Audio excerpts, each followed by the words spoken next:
fils. Ce jeune homme avait beaucoup de talent. Talent de musicien. Il savait jouer à beaucoup d'instruments. Il jouait dans son église aux Antilles. Dès qu'il est arrivé, ceux qui le connaissaient sont venus me voir pour dire, pasteur, il y a ce jeune homme qui est arrivé, eh bien, on peut l'intégrer dans notre groupe de louanges. Comme je ne les connaissais pas, j'ai lui fixé un rendez-vous pour que nous puissions partager ce que moi j'avais sur le cœur pour savoir s'il était réellement converti ou non. Au fur et à mesure que nous discutions avec lui, je me suis rendu compte que les garçons n'étaient pas convertis. Et l'Esprit m'a conduit à l'amener à ce qu'il comprenne lui-même qu'il n'est pas converti. Et nous sommes arrivés à cette conclusion. Il a dit clairement qu'il ne se rendait même pas compte qu'il n'était pas converti. Et qu'il avait pris l'engagement ce jour-là de se donner totalement au Seigneur. Pour preuve, il a demandé que nous puissions l'inscrire dans ce que nous appelions l'examen du fondement de la foi. Il a suivi cet examen du fondement de la foi. Nous l'avons baptisé et puis nous l'avons intégré dans le groupe de louanges. Ceux qui, en attendant qu'il soit baptisé, ne comprenaient pas pourquoi il ne l'a pas intégré directement dans le groupe de louanges, ont compris cela le jour de son témoignage public. Voici un résumé ce qu'il a dit. Jusqu'à ce que je vienne en métropole, j'étais un enfant de l'Église. Mais maintenant, je suis un enfant de Dieu. Oui, nous avons beaucoup d'enfants d'Église. Et parfois, il n'y a pas beaucoup d'enfants de Dieu. Nous avons beaucoup de serviteurs de l'Église, mais très peu de serviteurs du Seigneur. Beaucoup sont comme des enfants des serviteurs de Dieu. Un peu comme les enfants du sacrificateur Élie. Ceux qui connaissent l'histoire savent leur histoire. Ces enfants du sacrificateur Élie étaient même devenus des sacrificateurs. Et pourtant, tous n'étaient pas au Seigneur. Ils offraient des sacrifices, parfois profanaient même les sacrifices. Ils commettaient toutes sortes de péchés au point où ils commettaient même les péchés avec les femmes qui venaient offrir le sacrifice et encore dans le temple.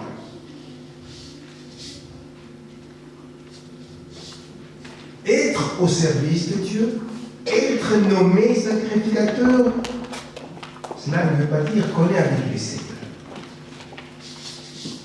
D'autres sont comme les lépreux. Vous connaissez l'histoire des 10 lépreux qui sont venus pour demander d'être guéris. Le Seigneur accorde la grâce à ceux qui avaient besoin d'être guéris physiquement.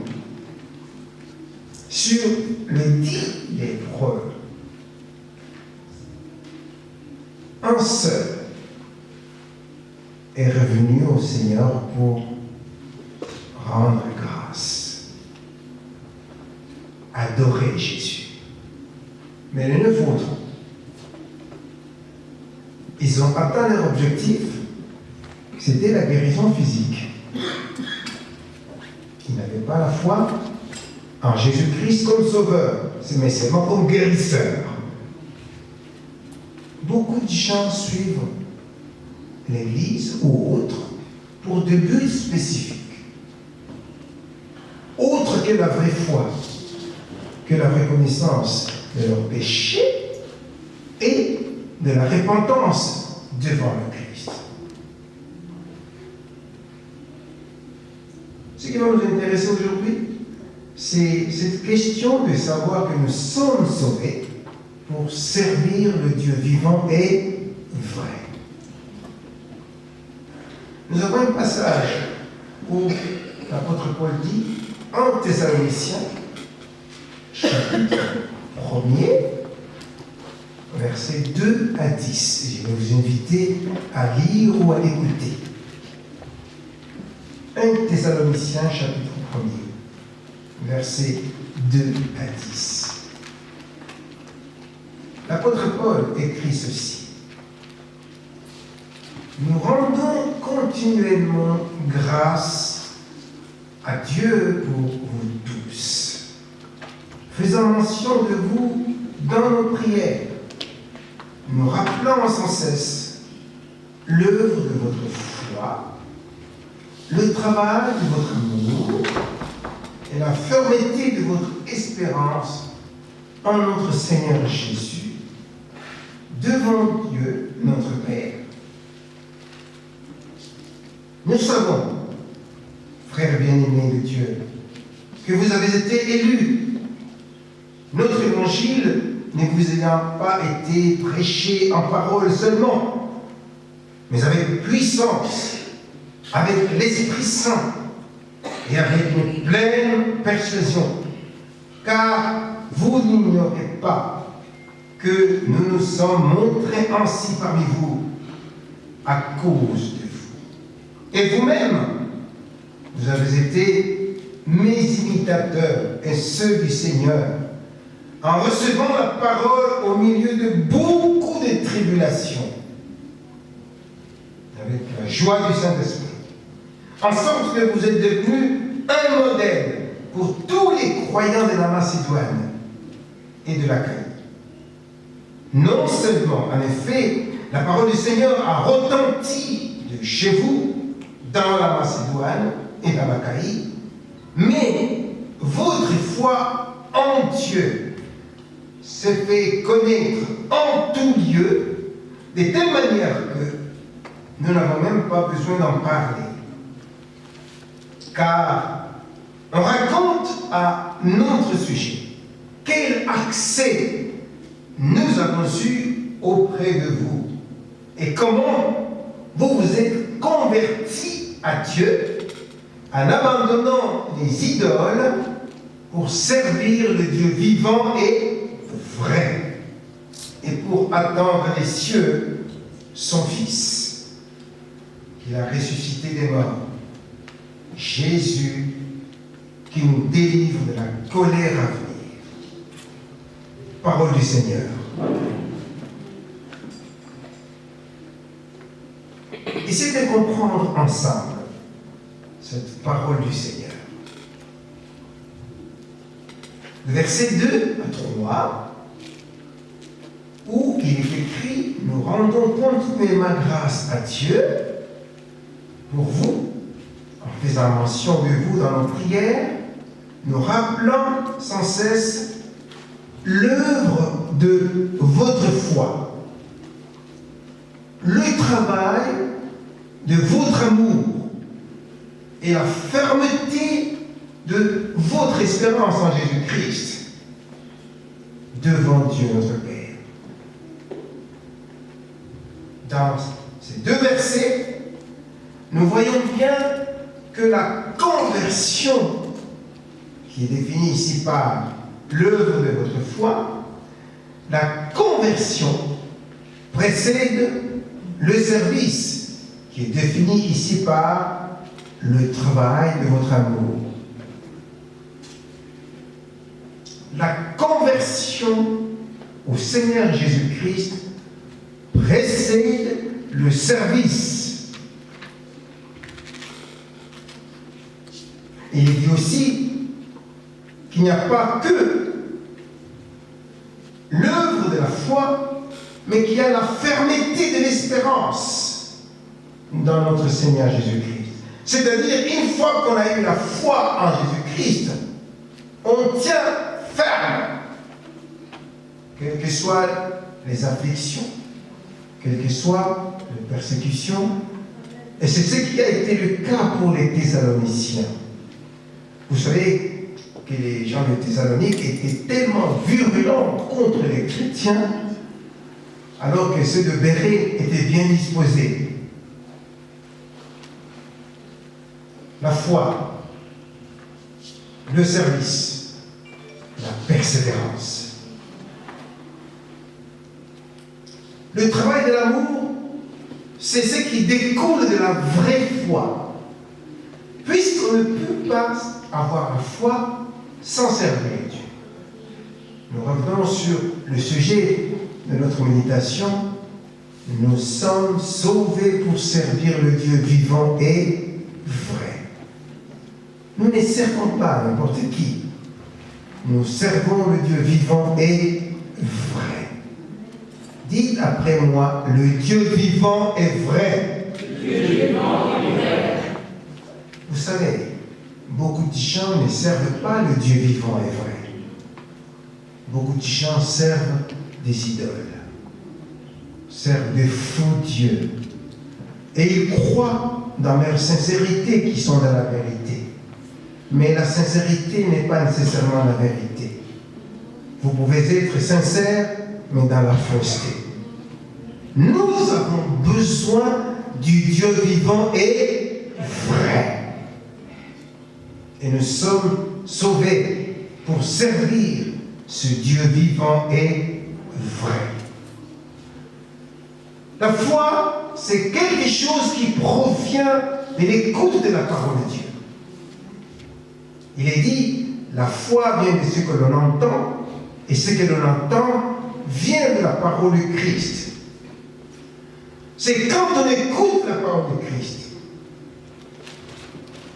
que le Saint-Esprit agit, convaincre du péché, amener à la repentance, sauver. Cette foi, elle est aussi décrite comme une ferme assurance des choses qu'on espère.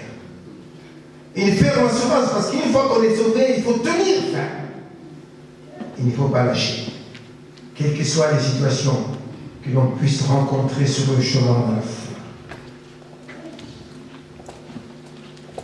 Remarquez ce qui est dit. Une fois qu'on a véritablement la foi en Jésus-Christ, qu'on tient, qu'on persévère, quelque chose se passe, puisque tout simplement notre foi ne peut plus rester contenue en nous. Notre foi devient visible à tous. Commencez par notre entourage le plus proche. Votre foi est connue non seulement en Macédoine, mais dans toute la caille. C'est-à-dire le témoignage qui émane de la vraie foi dans le vrai Dieu vivant et vrai. Ces témoignages-là ne restent pas étouffés. Si quelqu'un dit qu'il ne peut pas témoigner, il n'est pas encore converti. La plupart des gens se disent « Oh, parce que moi je suis timide ». Ça, c'est les manœuvres du diable. Pourquoi? Parce que l'esprit que nous avons reçu, ce n'est pas l'esprit de timidité, mais l'esprit de force, de sagesse, d'intelligence, de capacité et d'amour pour témoigner de ce que Dieu a fait pour nous en Jésus-Christ. Une foi authentique conduit nécessairement au témoignage. Une foi authentique conduit nécessairement au travail de l'amour, c'est-à-dire l'implication dans le service avec tout son être. Beaucoup de gens ont peur de s'engager avec le Seigneur dans une foi authentique parce qu'ils font de faux calculs et se disent si j'accepte le Seigneur de tout mon être, je risque d'abandonner ceci, je risque d'abandonner cela, et ils font un calcul qui les trompe. Ou je risque de ne plus faire ce que je faisais. Je me souviens d'un fils de pasteur avec qui je parlais un jour, et je lui ai posé la question, attends, tu joues au piano dans l'église? Et c'était le cas. Mais je lui ai posé la question, mais quand est-ce que tu es converti? Il me dit, je ne suis pas encore converti. Et je lui pose la question, mais qu'est-ce qui t'empêche de te convertir? Vous savez, il est resté une seule chose, ridicule d'ailleurs, pour qu'il se convertisse. Il dit, j'aime bien le Seigneur, mais moi j'aime danser. Si je me convertis, je ne peux plus danser comme les autres. Parce que j'aime sortir pour danser. Je lui ai dit, tu es tellement ridicule de mettre la balance, la foi ici et la danse ici.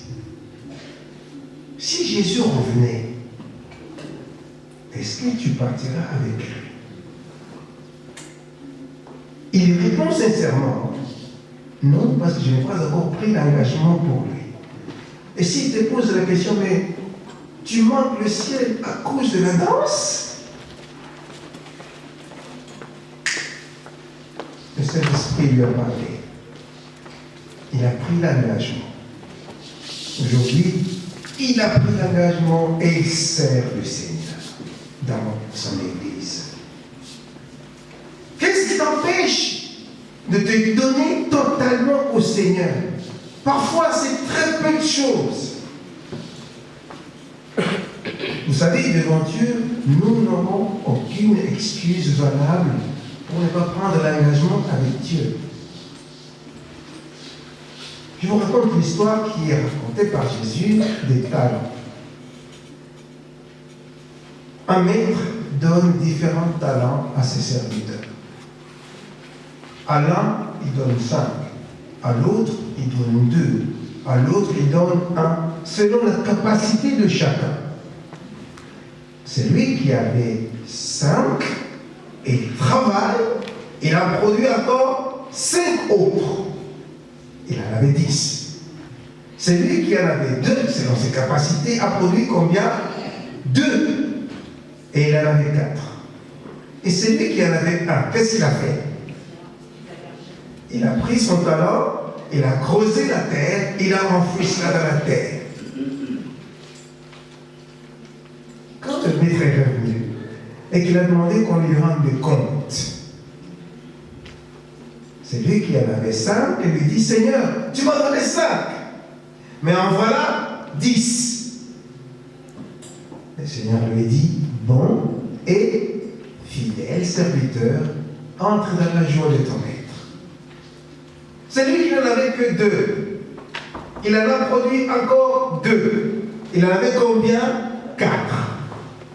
Le Seigneur ne lui dit pas moins qu'à celui qui en avait 10. Il lui dit exactement la même chose. Bon et fidèle serviteur, entre dans la joie de ton maître. Et c'est lui qui en avait 1. En fait, c'est selon les capacités de chacun. Il aurait pu aussi produire un autre. Mais il n'a rien produit. Et il dit, Seigneur, mais c'est parce que moi j'avais peur, parce que toi tu ramasses là, tu n'as même pas semé, toi tu... Le Seigneur lui dit, mauvais et méchant serviteur, si tu savais cela, pourquoi tu n'as pas mis ça alors dans la bande pour que cela produise des intérêts? Si toi tu n'étais pas capable de travailler,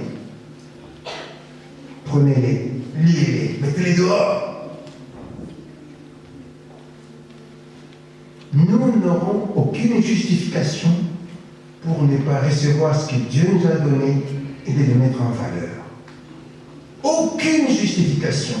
Puisque Dieu nous a sauvés pour le servir, tous les talents qu'il nous a confiés, c'est pour que nous puissions les servir. Toutes les capacités intellectuelles, morales, spirituelles, tout cela, c'est pour que nous puissions les servir. Être chrétien, Ce n'est pas une question de tu ne feras plus ceci, tu ne feras plus cela, tu risques maintenant. Être chrétien, c'est tu aimeras le Seigneur ton Dieu. C'est l'œuvre de l'amour. Tu aimeras le Seigneur ton Dieu de tout ton cœur, toute ton âme, toute ta pensée, toute ta force. C'est-à-dire ton être tout entier, l'esprit, l'âme et le corps, tout entier dans l'amour du Seigneur. Pourquoi? Puisque Dieu nous a aimés et qu'il nous a donné le meilleur, son Fils Jésus-Christ. Notre relation avec Dieu, ce n'est pas une relation légale. Notre relation avec Dieu, c'est une relation d'amour. Nous avons répondu à l'amour de Dieu par notre amour total, sans partage. Puisque Dieu a tant aimé le monde qu'il a donné son Fils, nous aussi nous l'aimons tout entier, même si le monde nous haïssait, même si le monde nous a abandonnés. Il y a un petit chant que nous chantions quand nous étions encore un peu plus jeunes. Dans mon cœur, j'ai choisi de suivre Jésus-Christ. Si mes amis s'en vont, qu'importe, moi j'irai. Au monde, je dis non. Joyeux, je prends ma croix. C'est-à-dire, même s'il faut souffrir, puisque Christ a souffert pour mon salut. L'engagement total, avec un amour total, quoi que cela puisse nous coûter. Dans 1 Jean, il est dit ceci, au chapitre 4, versets 1 à 3. 1 Jean, chapitre 4, versets 1 à 3. Voyez quel amour le Père nous a témoigné. Pour que nous soyons appelés enfants de Dieu. Et nous le sommes. Ce n'est pas donc une simple appellation. Nous sommes réellement devenus enfants de Dieu. Et si le monde ne nous connaît pas, c'est qu'il ne l'a pas connu. Bien-aimés, nous sommes maintenant enfants de Dieu. Et ce que nous serons n'a pas encore été manifesté. Mais nous savons que lorsque cela sera manifesté, nous serons semblables à lui. Parce que nous le verrons tel qu'il est. Et quiconque a cette espérance en lui se purifie comme lui, le Christ, est pur. Voyez quel amour Dieu nous a témoigné. Nous sommes sauvés pour servir le Dieu vivant et vrai. Et c'est une grâce. Vous savez, lors de notre conversion, ce qui s'est passé, c'est que Dieu a envoyé l'Esprit de Jésus-Christ. Cet Esprit de Jésus-Christ est appelé l'Esprit d'adoption, pour que nous puissions entrer dans la famille de Dieu et que nous puissions appeler Dieu Abba. Nous sommes devenus enfants de Dieu par la foi en Jésus-Christ. Nous ne sommes pas des enfants de l'Église. Nous ne sommes pas des serviteurs de l'Église. Nous sommes des enfants de Dieu. Ce que nous devons savoir, c'est qu'une vraie conversion au Seigneur Jésus-Christ doit précéder le service. Puisque nous sommes sauvés pour que nous puissions servir le Dieu vivant et vrai.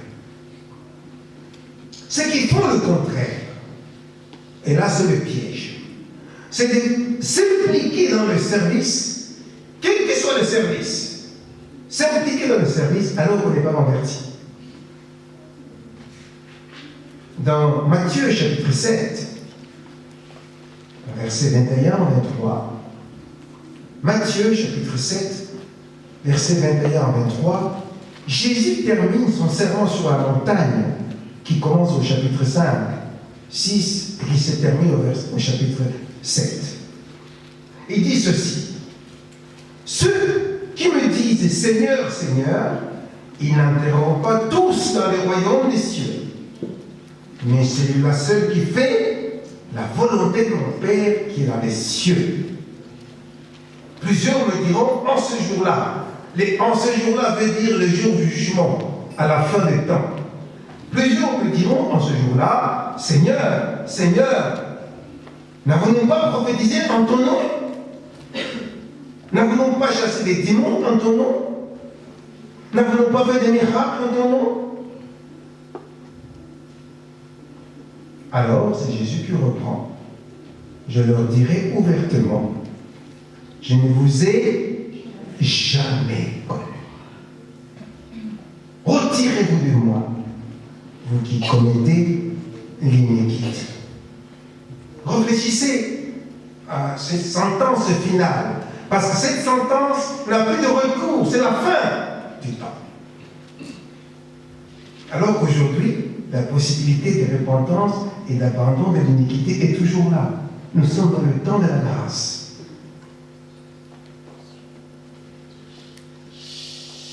Écoutez-moi bien. Écoutez-moi bien. Jésus dit, tous ceux qui me disent Seigneur, Seigneur, ils n'entreront pas tous dans le royaume de Dieu.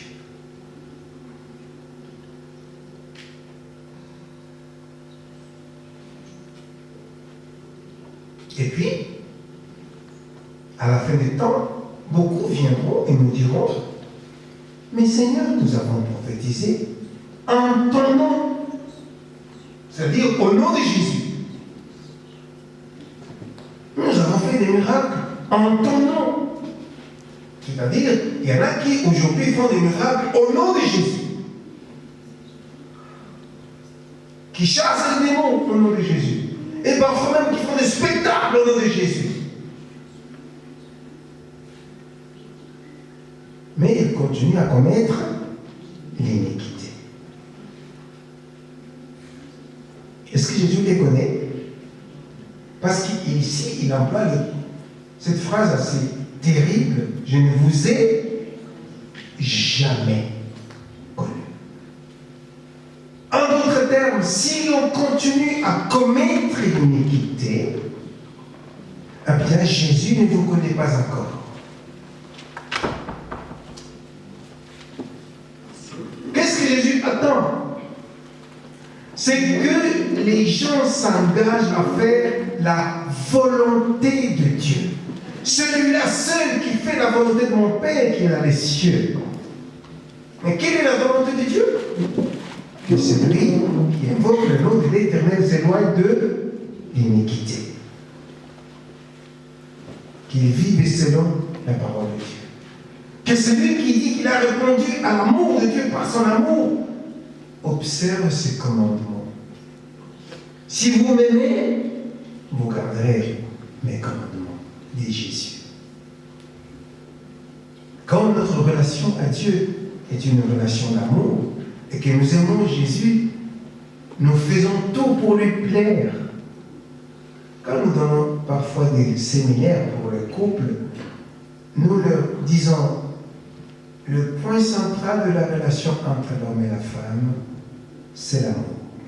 Si vous avez d'autres critères, vous n'avez rien compris. Puisque l'amour, avec toutes ses dimensions, vous soude, quelle que soit la situation que vous allez traverser. L'amour supporte tout. L'amour espère. L'amour est tellement fort que l'amour ne périt jamais.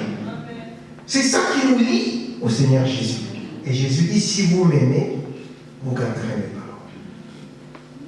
Quand vous aimez quelqu'un, est-ce que vous allez lui faire du mal?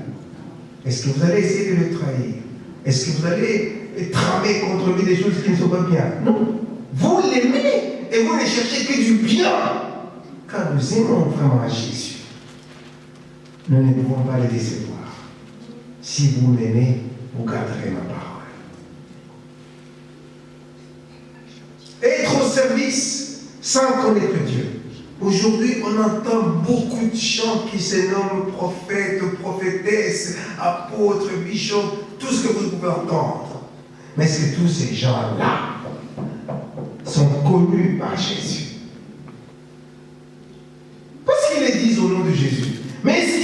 réellement connu. Quand nous entrons à l'intérieur de nos églises, beaucoup de gens sont impliqués dans différents services. Mais est-ce que tous ceux qui servent connaissent Jésus? Est-ce que Jésus le connaît? Est-ce qu'il n'y a pas le risque, avec cette sentence, je ne vous ai jamais connu? Oui, abandonnons la foi qui est liée à la famille. Abandonnons la foi qui est liée au spectacle, au miracle, aux prophéties ou à la puissance qu'on ne démontre pas. Il y en a même qui, parce qu'ils n'ont pas la puissance de Christ, vont chercher même des puissances dans les cimetières. Vous vous rendez compte? Ils ne connaissent pas Jésus. Jésus ne les connaît pas. On parle aujourd'hui de l'onction du cimetière. Vous allez chercher l'onction dans les cimetières pour servir Jésus.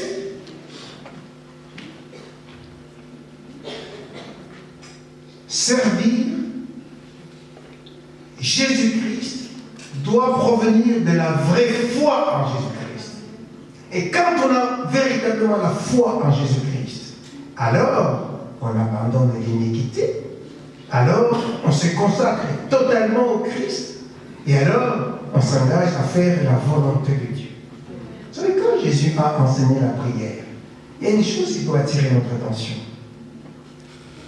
Il est dit à notre Père qui est aux cieux, que ton nom soit sanctifié, ton règne vienne, et que ta volonté soit faite sur la terre. Comment ici? Qui doit faire la volonté de Dieu sur la terre? Mais c'est nous. Comme qui? Comme les anges qui sont restés fidèles dans le ciel. Jésus lui-même, il n'a pas seulement enseigné ça. Lui-même, il a fait la volonté de Dieu jusqu'au bout. Il s'est rendu obéissant jusqu'à la mort, même à la mort de la croix. S'engager fermement à faire la volonté de Dieu. C'est ça, la vraie foi. Maintenant, je vous pose une question. Puisque ce n'est pas nécessaire que quelqu'un vous pointe du doigt pour dire « Toi, tu n'es pas encore converti. Toi, je vois que tu n'es pas converti. » Non. C'est chacun, à son intérieur, face à la parole de Dieu, à l'écoute du Saint-Esprit, pour voir si il est réellement converti. Dans 2 Corinthiens, chapitre 13, verset 5, voici ce qui est écrit.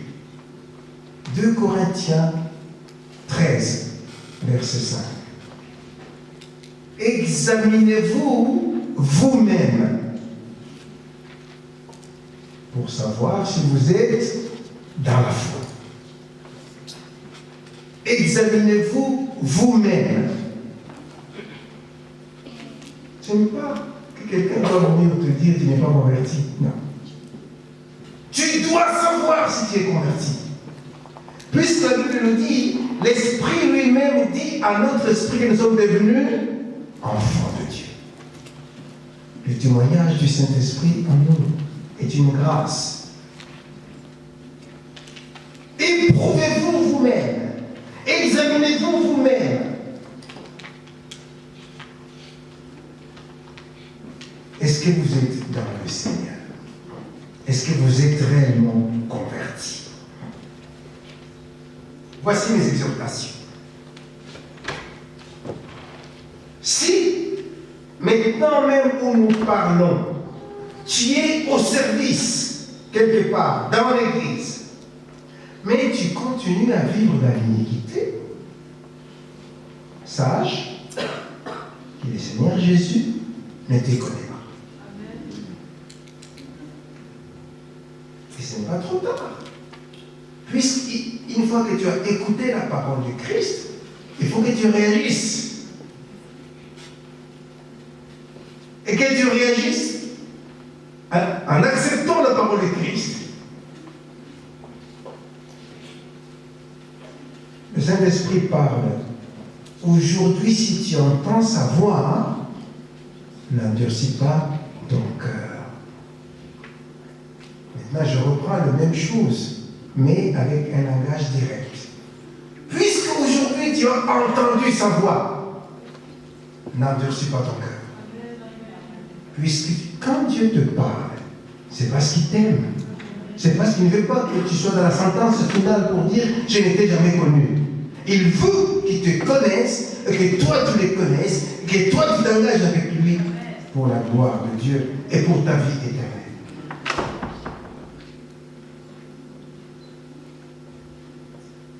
Tu es au service dans l'église, mais tu continues à faire ta volonté. Tu continues à faire ta volonté alors que tu connais la parole de Dieu, que ce que tu fais est contre la parole de Dieu. Est-ce que Jésus te connaît? Non. Même si tu l'appelles Seigneur, Seigneur, c'est lui-là seul qui fait la volonté de mon Père, dit Jésus. Vous savez qu'il y a beaucoup de gens qui sont dans les églises qui continuent à faire leur volonté au lieu de faire la volonté de Dieu. Finalement, qui sont-ils ces gens? Ils sont de Dieu pour eux-mêmes. Parce qu'ils font ce qu'ils veulent au lieu de faire la volonté de Dieu. Quand tu continues à faire ce que tu veux, c'est comme si tu disais à Dieu, je n'ai que faire avec ta volonté. Tu ne l'as pas dit, mais le fait que tu continues à faire que ta volonté, cela veut dire clairement que tu veux dire, je n'ai que faire de ta volonté, Dieu. Et si c'est ça l'intérieur de ton esprit, Jésus ne te connaît pas encore. Tu risques de tomber dans la sentence, je n'étais jamais connu. Jésus n'était pas venu pour juger les gens. Qu'est-ce qu'il était venu faire? Sauver ce qui était perdu. Exactement le même message aujourd'hui. L'Église n'est pas là pour condamner les gens, ni pointer les gens. Puisque nous tous, nous étions dans le péché, et nous avons reçu la grâce pour être sauvés. Quand le Saint-Esprit a ouvert notre intelligence pour comprendre notre état de perdition, il nous a convaincus de péché et il nous a amené à la repentance. Personne ne peut convaincre qui que ce soit de se convertir. Personne. Il n'y a que le Saint-Esprit qui puisse le faire. C'est pour cela, nous n'insistons jamais, même quand nous faisons la peine, puisque nous savons que ce n'est pas parce que nous avons parlé avec force, nous avons crié très fort, ce n'est pas ça qui convertit quelqu'un. Ce qui convertit quelqu'un, c'est qu'il écoute la voix du Saint-Esprit dans son cœur, et que le Saint-Esprit les convainc, et qu'il accepte de se laisser convaincre par le Saint-Esprit. Alors, l'œuvre de la conversion se produit. L'engagement pour aller dans la vérité se produit. Une fois que nous avons écouté la parole que le Saint-Esprit dit à notre esprit, pour décrire notre état de perdition et de péché, pour nous montrer que Christ ne nous connaît pas encore. Une fois que nous avons compris cela, et que l'Esprit nous dit, mais c'est aujourd'hui. Ne reporte pas ta décision, c'est aujourd'hui. Aujourd'hui, si tu entends sa voix, n'endurcis pas ton cœur. On nous a raconté l'histoire de M. Arlen Stiegel. Certains peut-être le connaissent par la lecture. Il a écrit un petit livre, Le réveil chez les Zoulous. C'est un missionnaire. Il a fait 12 ans en Afrique du Sud. Il n'était pas converti. Et pourtant, il était dans la mission. 12 ans. Mais le jour où le Saint-Esprit l'a convaincu de péché, cet homme, c'est lui-même qui écrit ce livre-là, Le réveil chez les Zoulous. Cet homme-là, ce jour où le Saint-Esprit l'a convaincu de péché, cet homme, il décrit qu'il était orgueilleux, qu'il voyait les Noirs comme des gens méprisables, alors qu'il était dans la mission.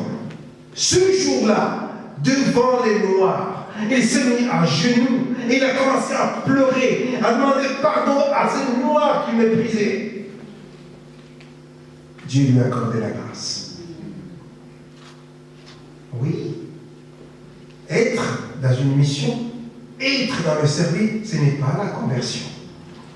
La conversion, c'est quand on est convaincu qu'on est dans le péché et qu'on doit demander pardon au Seigneur pour abandonner le péché.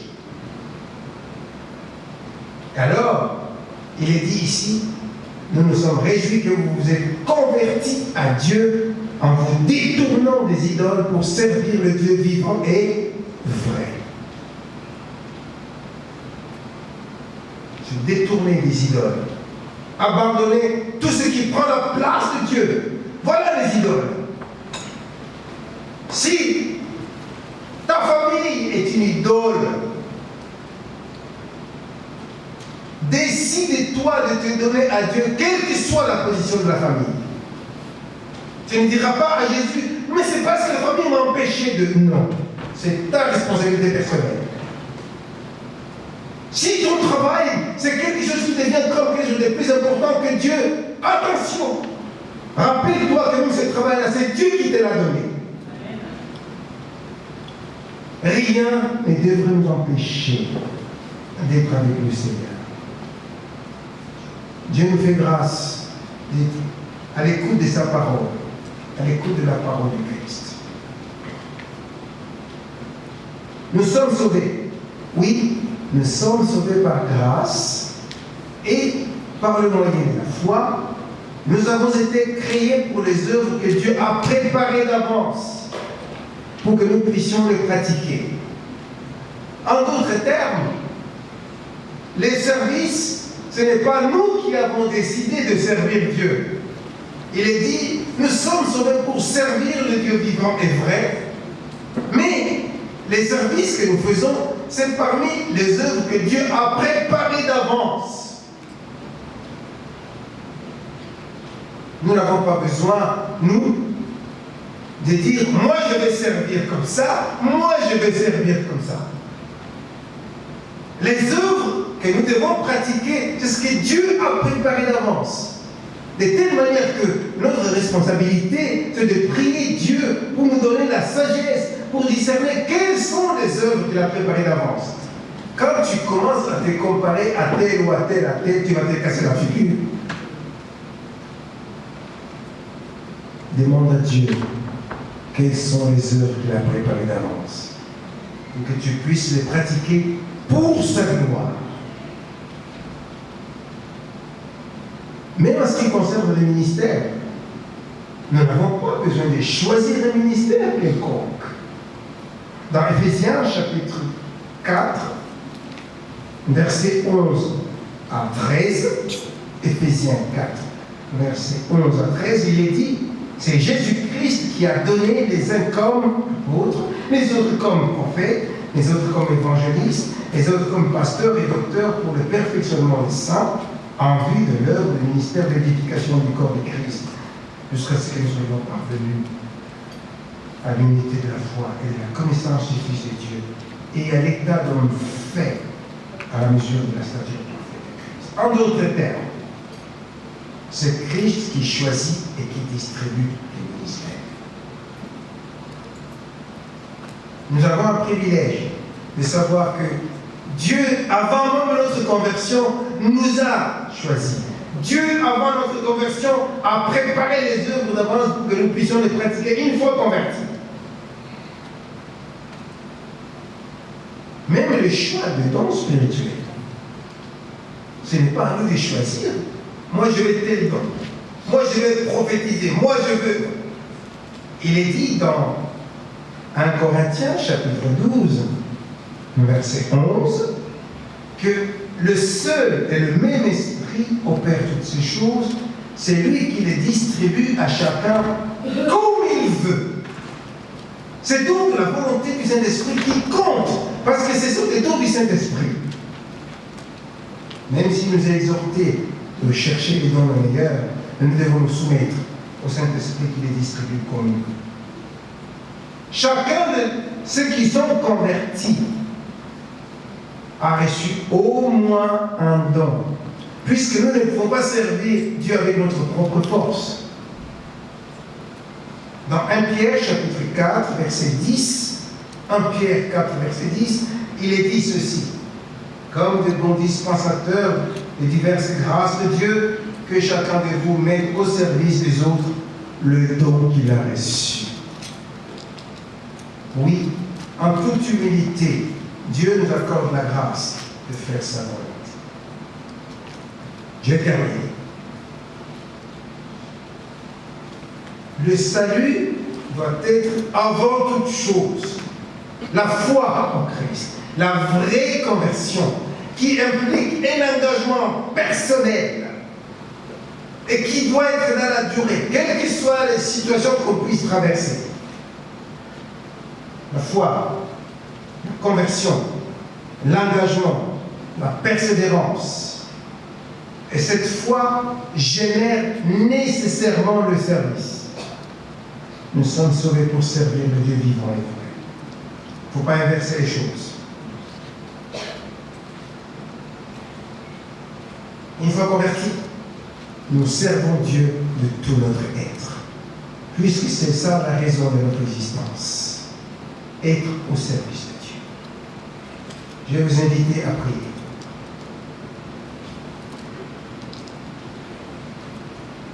Notre Père céleste, ta grâce est suffisante, puisque ton Fils est venu pas pour nous condamner, mais pour nous sauver. Merci pour ce salut que tu nous donnes par grâce, par le moyen de la foi.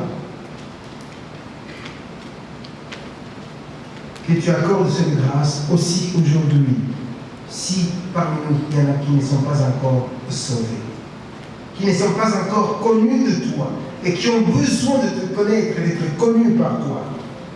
Accorde cette grâce, nous te supplions au nom de Jésus. Je vais faire un appel sans insistance, mais j'explique le sens de l'appel. Si le Saint-Esprit a parlé à ton esprit, dans ton cœur, pour dire Jésus-Christ ne te connaît pas encore, tu as besoin que tu sois connu par Jésus, que tu t'engages dans le service du Christ qui est mort et ressuscité pour toi. Si cela est le cas, prends l'engagement dans ton cœur de répondre oui. Si, jusqu'à maintenant là où nous prions, tu avais marché selon ta volonté, tout en connaissant la volonté de Dieu, et que le Saint-Esprit te convainc qu'il faut maintenant que tu lâches de faire ta volonté, de t'engager à faire la volonté de Dieu, prends l'engagement maintenant pour dire, désormais, je vais faire la volonté de Dieu.